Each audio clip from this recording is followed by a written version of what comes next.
Hey guys, welcome back to a new YouTube video, and in this video I'm going to be talking about the 5 steps to successfully stalk or sneak up on wild birds. These are the methods that have worked well for me, and hopefully they'll work well for you too. I also want to stress the fact that you're always going to get better shots when the birds come to you. For example, if you have a bird bath and some perches bath, you're going to get better shots than if you're going out in the bush and chasing the birds. Sometimes you just have no choice than to go in the bush and look for birds.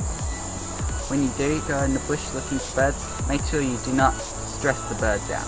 Just before we get started, I wanted to make it clear that don't just think you're sneaking up on that one bird, because all the other birds are watching you, and if they send out the alarm call, then your bird that you're trying to sneak up on will scare away. You should also learn to recognize birds' various different alarm calls, because it might not be you triggering it. If another predator is in the area, all the birds will go into lockdown and hide away. And if you're there sneaking around, then they're on the lookout now. The first way I'm going to be talking about to sneak up on birds is vision blockage. One way of doing this is to use trees to block vision. Okay, so let's say you're out birding. You see a bird, it's a lifer, and you really want to get pictures of it. Only problem is, it's a super skittish bird, and you know it will fly away if you make any moves towards it. First, you make sure you orient yourself so you're approaching from the right direction in terms of light. Generally, you want the light behind you, sun behind you, when you are facing the bird. Then you find a tree, the bigger the better, and position yourself so that you are out of the line of sight of the bird. Then make yourself as small as possible and walk as quietly as you can towards the tree, making sure the whole time you cannot see the bird. Ensuring you can't see the bird will mean the bird can't see you. When you reach the tree, peek around very slowly and snap off the shots you are after. The second way you can use vision blockage is to use geography to block vision. You can also use things like long grass or literally anything to block your vision. The second step to focus on is to use body language to your advantage. In my experience, birds can interpret humans' body language quite well. If you're acting aggressive, they'll be scared off.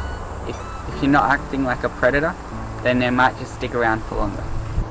Sometimes, especially for partly tame birds, it's more effective to walk at a 45-degree angle to the bird. Act like you're not walking to it, however you're still getting close. Make yourself look small and unintimidating. This can be done by curling your shoulders and not walking fully upright, and also walking bent over. And finally, as my friend added, act like a herbivore.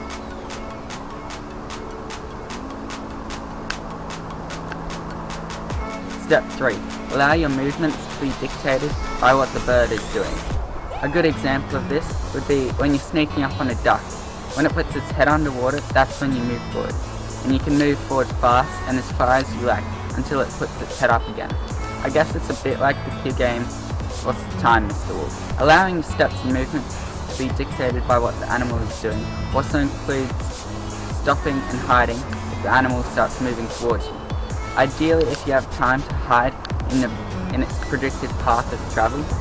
This is where understanding bird behaviour comes into play, and I'll make a video on that in the future.